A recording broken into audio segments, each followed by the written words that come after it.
Salut, je suis El Bilal Touré, j'ai 19 ans et je joue au Stade de Reims. Comme vous le voyez, aujourd'hui on s'intéresse à El Bilal Touré. El Bilal Touré, le connais-tu vraiment? Son parcours, le début de sa carrière, eh bien on vous le présente aujourd'hui sur Parcours et Performance.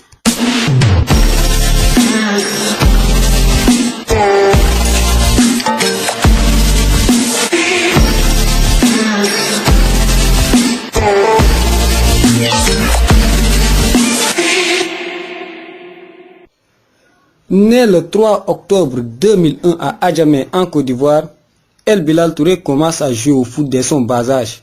Il intègre le centre de formation Ivoirienne Academy.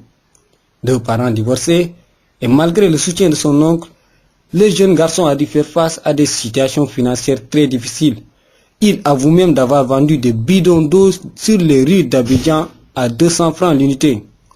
Il avoue aussi, il se levait chaque jour à 4 heures du matin et ne revenait chez lui qu'à 23 heures.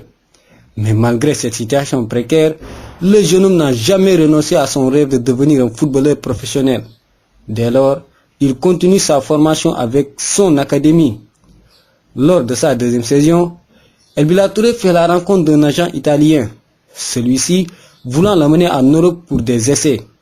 Mais malheureusement pour le jeune garçon, après quelques mois, cette opportunité n'aboutit à rien du tout. Alors, il continue sa formation avec son académie jusqu'en 2016. 2016, où le jeune garçon va ranger ses valises direction l'AFE, une haute académie, pas en Côte d'Ivoire, mais cette fois-ci au Mali. Il joue à l'AFE, l'Académie Football Elite, pour une durée de 3 saisons. Et pendant cette période, El Bilal Touré montre toute l'étendue de son talent. Et comme on le dit, les performances ne passent jamais inaperçues. Après cela, vient le temps de la sélection. Il joue avec les Aiglons du Mali. Mais disons que le début n'a pas été facile pour le jeune garçon, parce qu'il ne faisait pas partie des plans du coach Mohamed Khan qui était à la tête de cette sélection. Notamment, El Bilal Touré n'a pas été sélectionné pour jouer la compétition IFOA en 2019. Mais après cet échec, le jeune garçon s'est remis en question, en demandant exactement pourquoi il n'a pas réussi ce test. Et ses grands frères lui ont avoué que le football est un métier où chacun a sa propre perception. Le coach Mohamed Khan cherchait un attaquant qui fatiguait la défense, qui faisait des courses et qui pressait. Mais le jeune footballeur El Bilal Touré ne se basait que sur ses qualités techniques. Puis El Bilal Touré travaillait dur pour développer cet aspect de son jeu. Au retour de cette compétition, coup du sort, l'attaquant numéro 1 a eu des difficultés et le jeune footballeur se fait rappeler par Mohamed Khan, plus précisément pour jouer 2 matchs qualificatifs pour la Coupe d'Afrique U20 contre le Cameroun. Il joue et marque lors de chacun de ces matchs. Après cette performance, il gagne la confiance du coach. En février 2019, il joue et remporte la CAN U20 avec le Mali. En plus de cette performance, El Bilal Touré fait partie du 11 type de cette compétition. Mais malheureusement pour les jeunes, il n'a pas pu participer à la Coupe du Monde U20 en Pologne, suite à des difficultés. Mais cela n'a pas caché l'étendue du talent du footballeur, car Reims, Strasbourg, Monaco, Ajax et même Red Bull Salzbourg, toutes ces écuries voulaient s'arracher les services du jeune footballeur.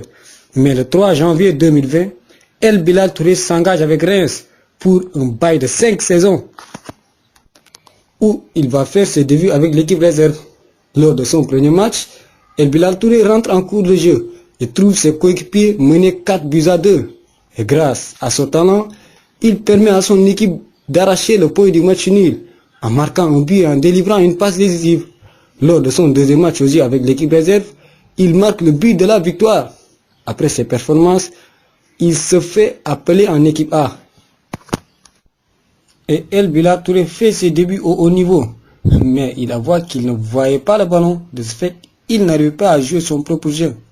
Mais malgré cela, il compensait par des courses et des sprints. Quelque chose qu'il a appris lors de sa première sélection avec les Aiglons du Mali. Et comme on le dit, le football est un métier de progression. Et malgré cette situation, il arrive à se créer un penalty.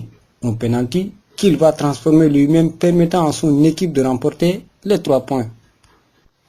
Et lors de la prochaine journée, El Bilal Touré répète encore la même performance. Il inscrit un penalty qui permet à son équipe non seulement de gagner les 3 points, mais aussi de quitter la 8e pour la 6e place du championnat.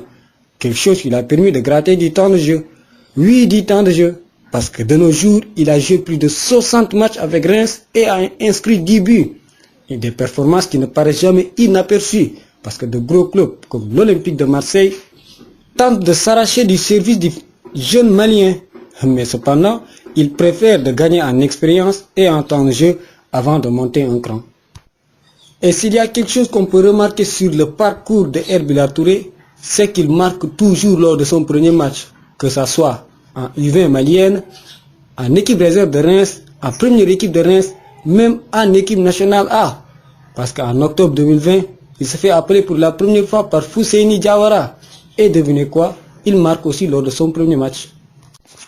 Même s'il s'est fait éliminer par la Gambie en quart de finale de la Coupe d'Afrique des Nations 2022 au Cameroun, El Bilal Touré représente le futur de cette sélection, vu son âge, son talent, mais aussi son potentiel.